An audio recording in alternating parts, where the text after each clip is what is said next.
Nous avons aujourd'hui un moment de fête parce que c'est un investissement lourd qui s'implante au Maroc, un investissement sud-coréen, technologiquement très avancé pour la fabrication des jantes en aluminium.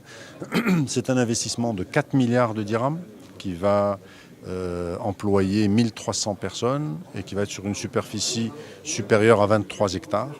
C'est le troisième plus grand investissement au Maroc dans le secteur automobile. Après Renault, Peugeot, c'est celui-ci qui est le plus important. Et il y en aura d'autres, Inch'Allah, à l'avenir.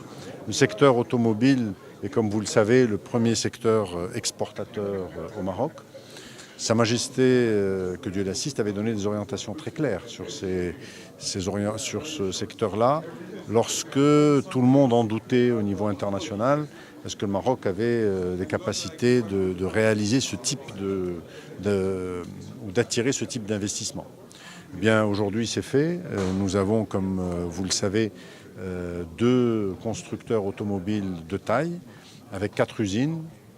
Somaka et Tanger pour Renault, et les 2 usines de véhicules et de moteurs à Kenitra pour PSA. Ce ne sera pas les seuls. À l'avenir, il y en aura d'autres, Inch'Allah. Mais déjà, aujourd'hui, nous avons une perspective de dépasser en 2019 un chiffre d'affaires à l'export de 100 milliards de dirhams et un taux d'intégration au-delà de 60%, ce qui fait partie des records mondiaux. Voilà, donc un secteur en pleine expansion. Il commence à contaminer les autres secteurs industriels, donc ça ira dans le bon sens, Inch'Allah. L'investissement de Hans Corporation aujourd'hui à Tanger Automotive City au sein de Tanger Medzones est le 3e plus grand investissement après Renault et Peugeot au Maroc.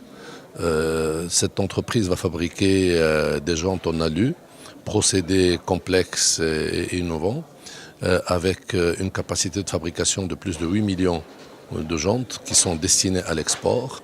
Et cela confirme le rôle que joue aujourd'hui le Maroc au niveau de l'industrie automobile et l'intérêt pour cette plateforme composée de zones industrielles et du port Tanger Med. Et c'est une consécration aujourd'hui de la vision royale concernant toutes ces infrastructures qui ont été lancées il y a quelques années au Maroc.